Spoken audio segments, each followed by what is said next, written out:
Hola, how are you all doing today? Hope you're having a great Thursday. I wanted to share a little bit with you because I watched this great movie. It was very strong. Mark and Dee, thank you for the recommendation of First They Killed My Father. It's a documentary movie about the struggles when Pol Pot and that regime came in and took over Cambodia. And George and I are trying to immerse ourselves in learning as much as we can about the culture before we get over there in January. But this movie was a very strong one. I actually watched it with George and my mom, and both of them said it was almost reminiscent of a lot of what happened in Cuba. So I just wanted to mention that. But there's a very um, it's a very strong part of the movie, but there's a section where they talk about, they're indoctrinating these children, as is what happens. And one of the teachers says a phrase, and it says, clay is molded when it's soft. And the truth is that they were trying to make the point that the children, when they're young, it's much easier to mold them into what you want. And I thought about that quite a bit because 2 days ago, I believe, there was a Thomas Edison video going around on Facebook. And it was interesting because they're talking about the story of when he was in school. And one day he comes home with a letter that he was not supposed to open. He gives it to his mom, and his mom, with tears in her eyes, reads it. And Thomas Edison says to her, "What does the letter say?"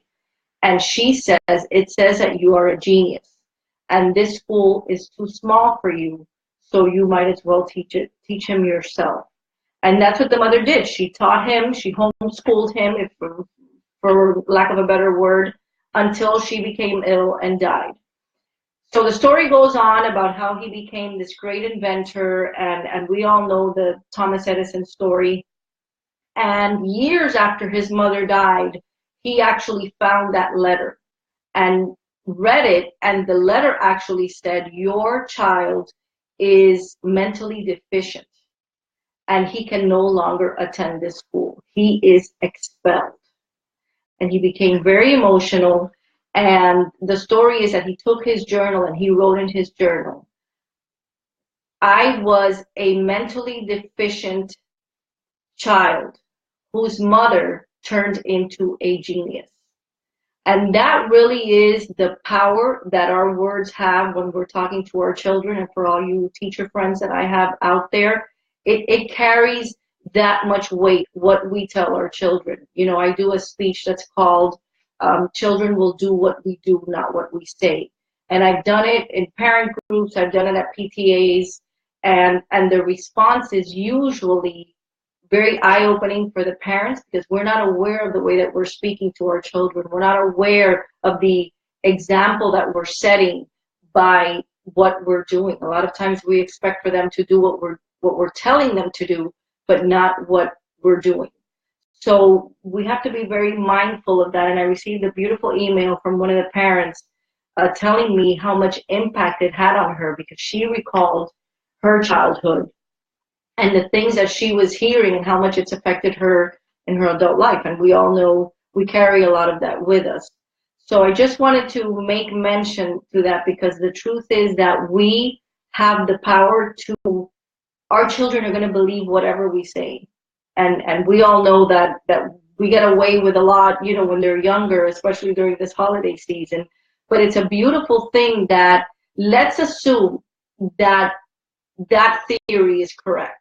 And let's start today to really mold our children to believe that they are amazing and awesome and powerful and can accomplish anything that they want to accomplish, and that there's no limit or ceiling on what they can do and what dreams they can accomplish.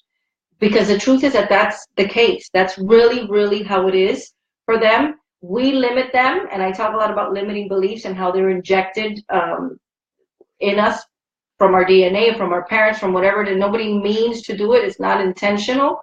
But if we are mindful and we really are believing in our children enough that they will believe in themselves, and we're letting them know and we're molding them to believe that they are capable of anything and can accomplish all that they want, let's try that experiment, and let's start speaking these words of power into our children.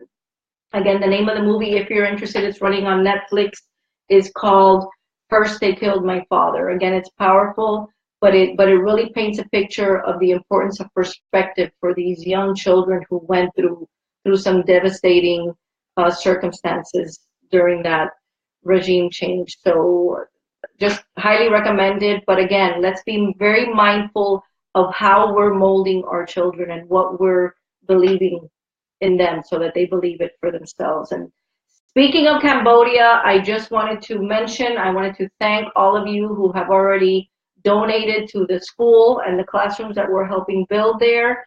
I'm excited. I'm going to bring back plenty of pictures, and you'll see the post once I get back, of everything that what you are sending over there is accomplishing. So thank you, Alina and Guillermo and Celia and Jorge and Danny Rulo and Sam and Fabio and Rosie and Dr. Han. And I know I'm forgetting some people, and I don't mean to, Ricardo, Jorge Z, and Maria Alejandra, and so many others, Tahiri. I know that for those of you who have sponsored children in Cambodia, I told you that I didn't care what the investment was going to be for me to take whatever it is that you wanted to send. I sent over a list of suggested gifts that you can send. Many of you have already given those to me. They will get to your children, I promise. So just, but be mindful of that, people. That's all I wanted to say, because we really have the power to breathe beautiful life and into the lives of our children and our little ones, and anyone, you know, who's younger that we can influence. Okay, so have a great Thursday. If I don't come back tomorrow for whatever reason, I pray that you all have a wonderful weekend. Okay, hi Alina, have a good one, guys.